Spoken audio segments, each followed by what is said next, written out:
Right. ఇక కాంగ్రెస్ నాయకులు మానవతరాయ్ గారితో మాట్లాడదాం. మానవతరాయ్ గారు, బీఆర్ఎస్ నాయకులు చెప్తున్నది విన్నారు కదా, ఖచ్చితంగా కేసీఆర్ మళ్ళీ రావాలి అని ప్రజలు కోరుకుంటా ఉన్నారు అని చెప్తున్నారు. మరి కాంగ్రెస్ పార్టీ ఏమో ఔర్ ఎక్ బార్ కాంగ్రెస్ సర్కార్ అనేది మీ నినాదంగా ఉంది.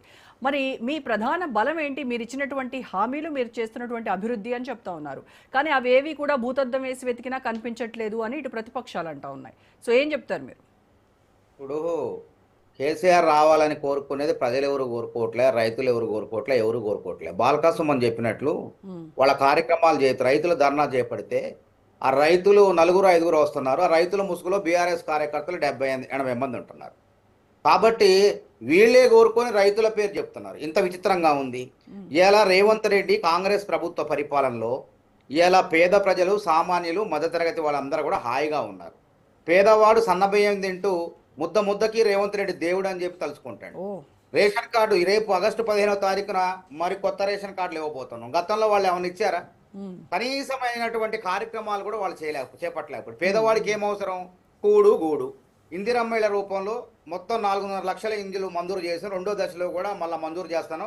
హైదరాబాద్లో 1,00,000 ఇళ్ల నిర్మాణానికి కార్యక్రమాలు చేపట్టినాం. దరఖాస్తులు కూడా స్వీకరిస్తున్నాం. కాబట్టి వీళ్ళు ఎట్లా అధికారంలోకి వస్తారు? పాదయాత్రలు చేసినా, బస్సు యాత్రలు చేసినా, పొర్లు దండాలు పెట్టినా వీళ్ళకి అధికారం మాత్రం మళ్ళీ రాదు. గుర్తుపెట్టుకోండి, ప్రజలు అసలు వీళ్ళ నమ్మరు. వీళ్ళ ఎక్స్పైరీ డేట్ అయిపోయింది. అది ఎప్పుడో 2023తోనే ఎక్స్పైరీ డేట్. ప్రతిదానికి ఒక మందుకు కానీ, గోళీకి కానీ, దేనికైనా టానిక్ కానీ ఎక్స్పైరీ డేట్. ఆ ఎక్స్పైరీ డేట్ ముగిసిపోయింది. పరిపాలన, వాళ్ళ పరిపాలన ముగిసిపోయింది. అవినీతి పీకల్లోతూ గూరకపోయారు. కళ్ళ ముందు స్పష్టంగా ఉంది. విచారణ సంస్థలు విచారణ జరుపుతున్నాయి. ఇప్పుడు అందరూ ఏమనుకున్నాడు, కేటీఆర్ని ఎందుకు అరెస్ట్ చేయలేదు ఫార్ములా 1 రేసులు అంటే? అసలు విచిత్రం అంశం ఏంటంటే ట్రయల్ స్టార్ట్ అయింది ఇప్పుడు. మళ్ళీ ఇప్పుడు అరెస్ట్ చేస్తే కక్ష సాధింపు, రాజకీయాల లబ్ధి కోసం ఇట్లా వాడుకునే ప్రయత్నం చేస్తున్నారు.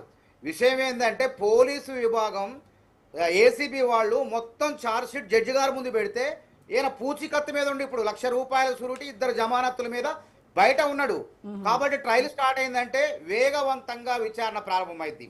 ఈ దస్తాలు ఒక ఐ విట్నెస్లు కాదు, ఇది ఆధారాల రూపంలో, డిజిటల్ రూపంలో సాక్ష్యాధారాలు ఉన్నాయి. వీటిని తప్పించుకోవడం సాధ్యం కాదు. 2.5 ఏళ్ళు పట్టింది. అయితే దీనికి 2.5 ఏళ్ళు పట్టింది. ఛార్జ్ షీట్ తప్పకుండా, ఛార్జ్ షీట్ అంటే విచారణ అట్లే ఉంటుంది. వాళ్ళ లెక్క కేసీఆర్ పోలీసు, కేసీఆర్ ముఖ్యమంత్రి, కేసీఆర్ జడ్జి, కేసీఆర్ ఎవిడెన్స్, రేవంతే పోలీసు కదా, వెంటనే అయిపోద్ది. కాంగ్రెస్ హయాంలో కూడా రేవంతే కదా పోలీసు, రేవంతే టీచరు, రేవంతే పోలీసు, రేవంతే సీఎం.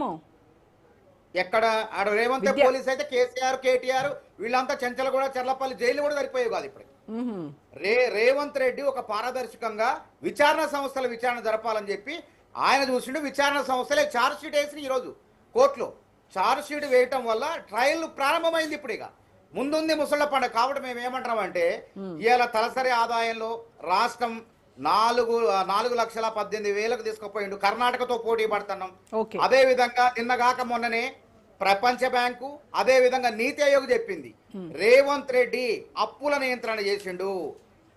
కేసీఆర్ ధనిక రాష్ట్రాన్ని అప్పుల కుప్పలుగా మార్చిండు. అప్పుల నియంత్రణ చేసేదే ఉంది. అసలు అప్పులే పుట్టినప్పుడు అప్పుల నియంత్రణే కదా చేయాల్సింది.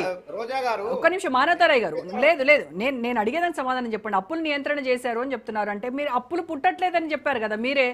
అప్పులు పుట్టినప్పుడు ఇంకా అప్పుల నియంత్రణే కదా చేసేది. అప్పుల నియంత్రణ అంటే అది తెలివి, అదే కదా సోయిలేని మాటలు వాళ్ళు మాట్లాడేది. అప్పుల నియంత్రణ అంటే ఒక పద్ధతి ఉంది. వ్యాపారంలో కానీ ఏదన్నా తీసుకొచ్చిన అధిక వడ్డీలకు అప్పులు తీసుకొచ్చినప్పుడు ఒక పద్ధతి ప్రకారం దాన్ని తగ్గించుకునే వెసులుబాటు ఉంది చట్టంలో.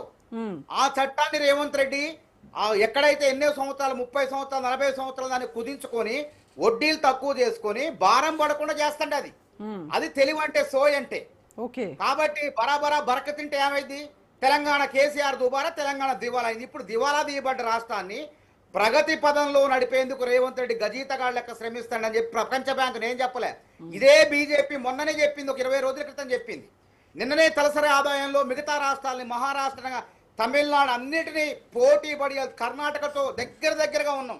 ఇంకొక సంవత్సరం అయితే తప్పకుండా రేవంత్ రెడ్డి ప్రభుత్వం తలసరి ఆదాయంలో దేశంలో నెంబర్ 1 రాష్ట్రంగా ముందుకు వెళ్తుంది. ఓకే, అయితే మానవతరాయ్ గారు, ఎస్ ఓకే ఫైన్, మీరు చెప్పిందంతా బాగుంది. మరి ఒకసారి హామీల విషయానికి వద్దాం. మీరు ఇచ్చినటువంటి హామీలు, మీ అభయహస్తం, మీరు ఇచ్చినటువంటి 6 గ్యారంటీలు, వీటన్నింటిలో 420 హామీల్లో ఇప్పటి వరకు 100% అమలైనటువంటి ఒక్క హామీ చెప్పండి, ఒక్కటే. 100% ఎందుకు కనపట్లేదు మేడం? ఇప్పుడు ఒకటే. 45 లక్షల మందికి 500కే సబ్సిడీ సిలిండర్ ఇస్తున్నది వాస్తవం కాదా? కొత్త రేషన్ కార్డులు ఇచ్చినది వాస్తవం కాదా? అదే విధంగా రైతులకు 2 లక్షల రూపాయలు రుణమాఫీ 10 సంవత్సరాలు పట్టింది, సగం చేయలేకపోయారు. అట్లాంటిది రేవంత్ రెడ్డి సర్కారు 25,36,000 మంది రైతుల ఖాతాల్లో 20,651 కోట్లు వేసినాం, రుణమాఫీ చేసినాం. ఏకకాలంలో చేశారా? 37,000 కోట్లు ఖర్చు పెట్టినాం. అదే విధంగా గృహజ్యోతి పథకం కింద 53 లక్షల మందికి 200 యూనిట్లకే ఉచిత విద్యుత్ ఇస్తున్నాం. ఇంకా అన్ని మేము అమలు చేయాల్సింది రెండే, గుర్తుపెట్టుకోండి. ఆరోగ్యశ్రీ అమలు అవుతుంది. అదే విధంగా మేము అమలు చేయాల్సింది ఆసరా పెన్షన్లు, వాటిని కూడా బరాబర్ ఎట్లాగూ ఆర్థికంగా మనం ప్రగతి పదంలో అన్ని రాష్ట్రాల్లో దూసుకుపోతున్నాం కాబట్టి తప్పకుండా ఆ హామీని కూడా అమలు చేస్తాం. రేపు కొత్త పెన్షన్లు, వాళ్ళు ఏమైనా కొత్త పెన్షన్లు ఇచ్చారా? రేపు దాదాపు 2,15,000 మంది కొత్త పెన్షన్లు మంజూరు చేయబోతున్నాం. మరి మొన్న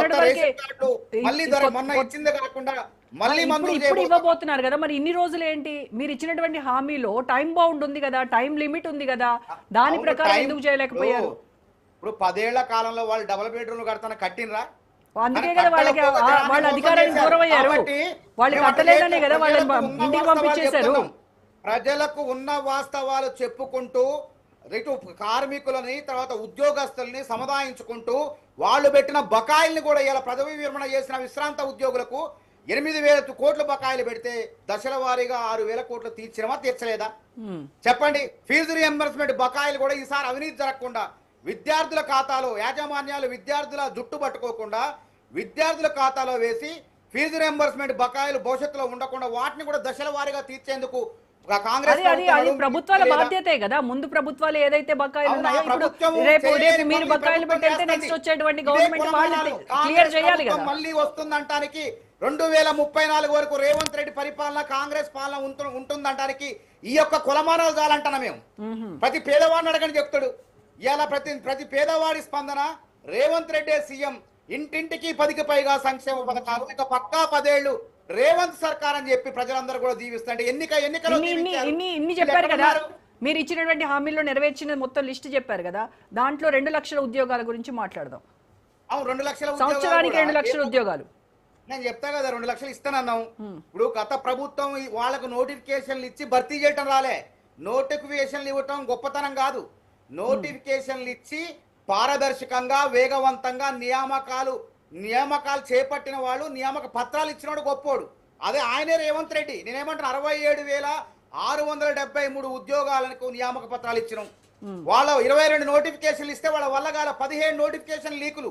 అందుకే సిజేపీ చేసిన ఉద్యమాన్ని 3 ఏళ్ల 4 ఏళ్ల క్రితం కాంగ్రెస్ చేపట్టింది. ఇక్కడ ఈ లీకుల వ్యవహారంలో 22 ప్రశ్నాపత్రాల్లో 17 ప్రశ్నాపత్రాల లీకులు.